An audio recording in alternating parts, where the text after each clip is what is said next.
I didn't expect the night to turn like that. Being asked to leave wasn't just embarrassing, it felt final, like a door had quietly closed on me. I remember standing outside, the air colder than it should have been, trying to understand how things had reached that point. I had spent so long trying to fix what was already broken, hoping one day it would feel like family again. Instead, I was left questioning my place in their lives. Not angry at first, just tired. Tired of trying, tired of being misunderstood, tired of carrying things no one else wanted to see. I sat in my car for a while, staring at nothing, replaying every moment in my head, wondering if I could have handled it differently. But deep down, I knew the truth. This didn't start that night. It had been building for a long time, piece by piece, silence after silence. That dinner was just the moment everything finally showed itself. Then my phone lit up.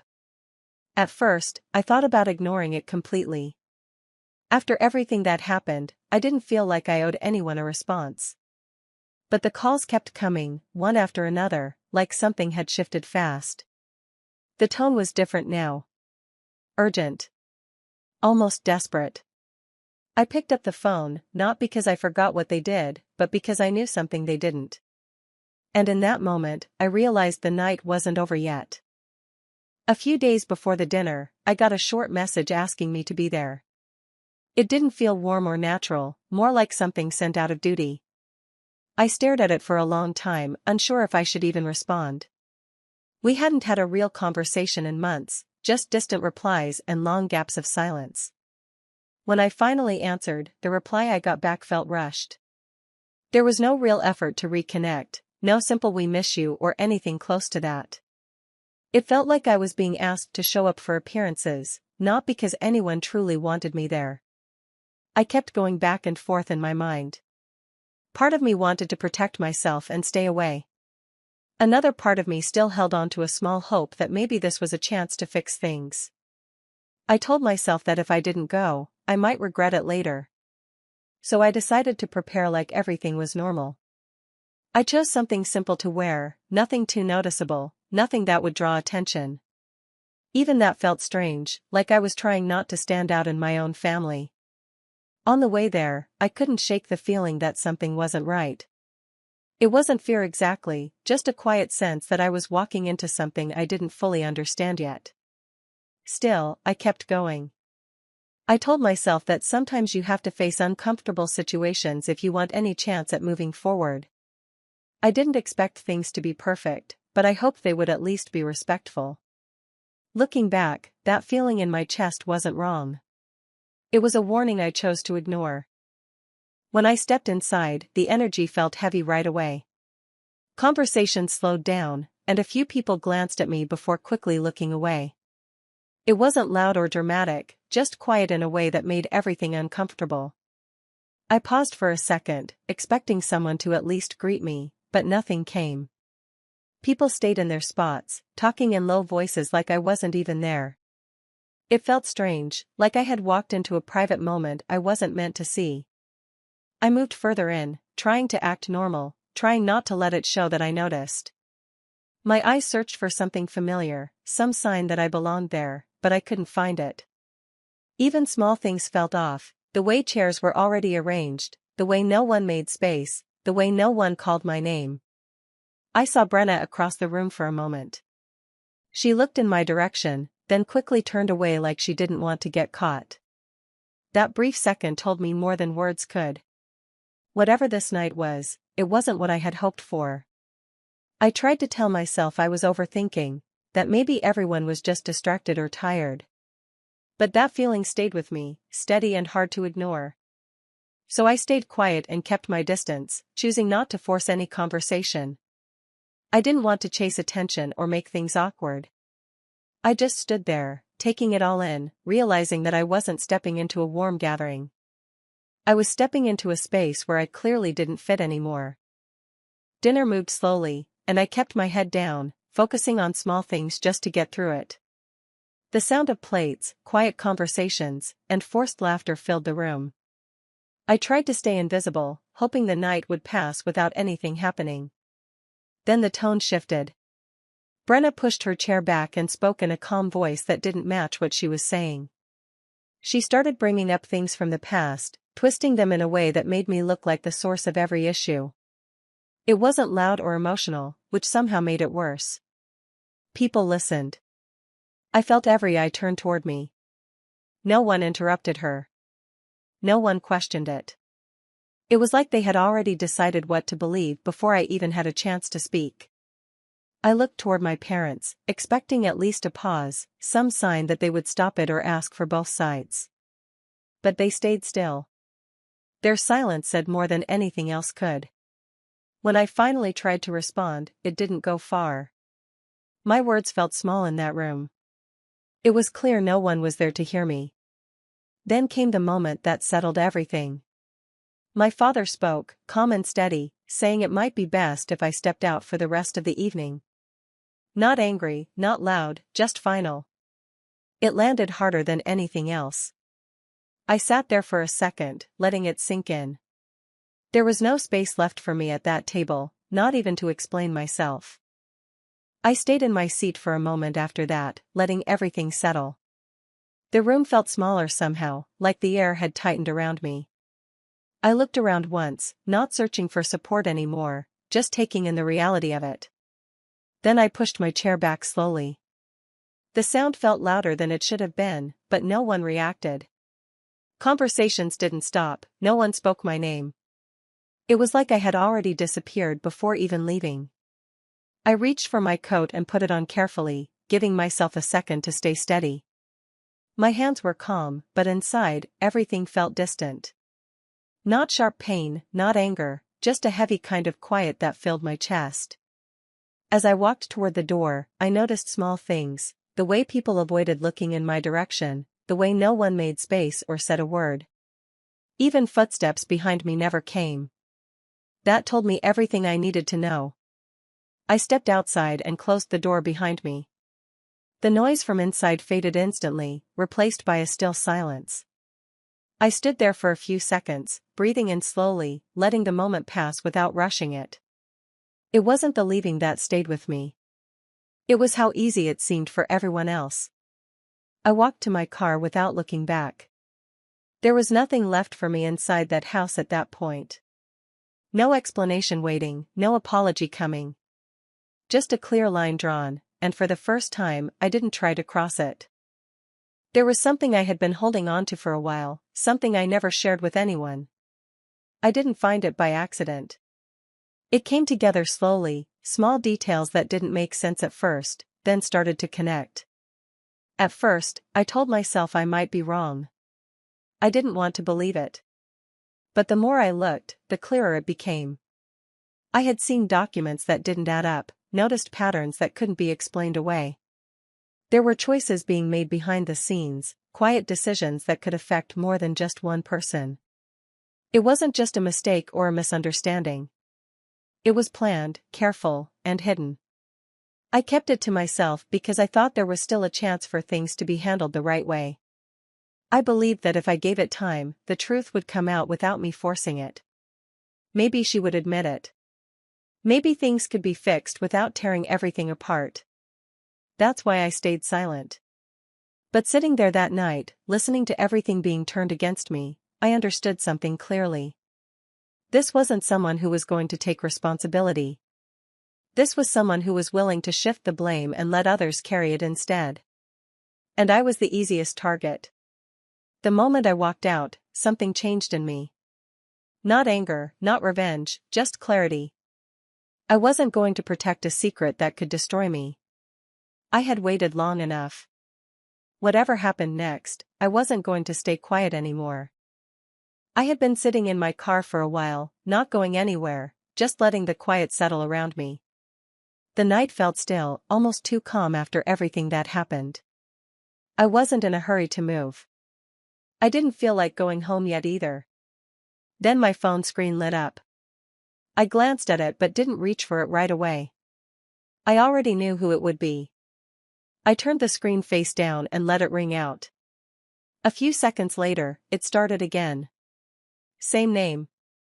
Then another. It kept coming, one after another, like they suddenly couldn't wait. I let them all pass. After a while, the calls stopped, but the silence didn't last long. Messages started coming in instead. At first, they were short, simple, asking where I was. Then the tone began to shift. The words felt rushed, less controlled. Something had changed on their end. I picked up my phone and read a few of them carefully. There was a kind of urgency in the way they were written, like they were trying to reach me before something got worse. It wasn't about bringing me back to the dinner anymore. It felt bigger than that. I leaned back in my seat, thinking it through. Just an hour ago, I wasn't even worth listening to. Now they were trying this hard to reach me. I didn't respond right away. I needed to understand what had caused such a sudden change. People don't shift like that without a reason. And whatever that reason was, I had a feeling it was finally catching up to them. I finally opened one of the longer messages and read it slowly. The words were not clear at first, but the meaning behind them was. Something had gone wrong, and it wasn't small. The more I read, the more everything I had noticed before started to make sense. There had been money involved, more than I realized. Not simple borrowing or a bad decision, but a chain of actions that had built up over time. Payments missed, records changed, and things moved around in a way that was meant to stay hidden. It was the kind of situation that doesn't fall apart quietly. One detail stood out more than anything else. My name had been connected to it. Not in a direct way I agreed to, but enough to pull me into the mess if it went any further. That explained why I was suddenly so important. I sat there, holding my phone, reading the same lines again just to be sure I wasn't misunderstanding. It wasn't just about fixing something anymore. This could follow me, affect my future, and damage things I had worked hard to build. Everything that happened earlier in the evening felt different now. The blame, the tension, the way I was pushed out, it wasn't random. It was a way to keep attention away from the real issue. But now it was out in the open, and it couldn't be controlled anymore. I took a slow breath and leaned back. This wasn't just their problem anymore. It had been pulled into my life, and I wasn't going to let it stay there without facing it directly. As I kept going through the messages, one thing became clear. This situation couldn't be handled without me. There were details only I had access to, records that connected back to me, and gaps in their story that I could either confirm or break completely. They weren't reaching out because they missed me. They needed something specific, something only I could give. Without it, the situation could grow into something much harder to control. That sudden shift in their tone made sense now.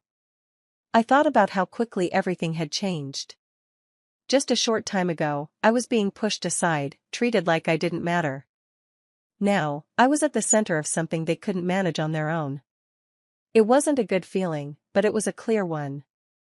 I understood my position, and for once, I didn't feel confused about what to do next. This wasn't about fixing things for them or stepping back into the same role I had before. It was about protecting myself and making sure I wasn't dragged into something I didn't create. I took my time before replying. I didn't rush, and I didn't let their urgency control me. I needed to think carefully about every step. If I chose to get involved, it would be on my terms. No pressure, no emotional pull, no quick decisions. I had something they needed, and I wasn't going to hand it over without making sure everything was clear and handled the right way. For the first time, I wasn't reacting. I was deciding. I went back, but not because they suddenly mattered more than I did. I went back because I wanted control over my own name in all of this. When I entered the room again, the atmosphere was completely different from before. Nobody was relaxed anymore. People looked tense, like they already knew something had shifted and they were just waiting for it to land. I didn't sit down. I didn't soften my tone. I stood where everyone could see me clearly and started speaking without hesitation. I went through everything step by step. Not emotional talk, not shouting, just facts. Things I had seen, things I had kept to myself, and things that were now impossible to ignore. I made sure there was no confusion about what had been happening behind closed doors. As I spoke, the reactions changed in the room. Some people looked shocked, others avoided eye contact completely. The confidence Brenna had earlier was gone. She tried to interrupt once, but I didn't stop. I kept going until everything was out in the open. Every action that had been hidden, every decision that affected me without my knowledge, I put it all in front of them. No one spoke for a while after I finished. The silence felt heavy, but this time it wasn't against me. It was because the truth could no longer be pushed aside or twisted. I didn't wait for approval or argument. I simply stepped back, knowing I had said everything that needed to be said. The energy in the room felt completely different after I finished speaking. No one was comfortable anymore, and the confidence that was there earlier had faded. People who had avoided me before were now watching everything carefully, like they were trying to understand how things had reached this point. My parents didn't speak right away. They just sat there, looking at everything differently, as if they were seeing details they had missed before. It wasn't loud or emotional, but something had clearly changed in the way they were thinking. Brenna tried to defend herself at first, but her words didn't carry the same weight anymore. The explanations didn't fit together the way they used to, and it was harder for her to keep control of the situation. Each attempt to respond only made the gaps more obvious. I stayed calm and didn't add anything extra. I didn't need to. Everything was already in front of them. For once, I wasn't the one trying to prove my point while being ignored. I could see that they were finally listening without interrupting or deciding too quickly. The silence in the room wasn't like before. It wasn't directed at me anymore. It felt more like people were processing something they couldn't ignore. The balance had shifted, and it was clear who was standing on uncertain ground now. I didn't feel the need to push further. I had already said enough for them to understand what had been hidden. Whatever came next was no longer in my hands alone, and I was no longer the one carrying all the doubt. I didn't rush into anything after that. I took time to decide what I was willing to do and what I would never accept again. Helping them was not something I did out of emotion anymore. It was a decision based on control over my own situation. I made it clear from the beginning that I wouldn't be dragged into old patterns.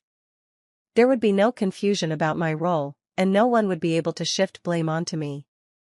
Everything had to be direct and honest if I was going to be involved at all. As things moved forward, I focused only on what protected me. I made sure every detail connected to my name was corrected properly. I didn't leave anything vague or open for misunderstanding. It wasn't about proving a point anymore, it was about securing my own position. The conversations were different now. People listened more carefully, and decisions were made with more caution. I didn't get involved in unnecessary arguments. I stayed focused on what mattered and ignored everything else. There was no emotional attachment guiding me this time. I didn't try to fix relationships or rebuild trust that had already been broken. That part of my life had already changed.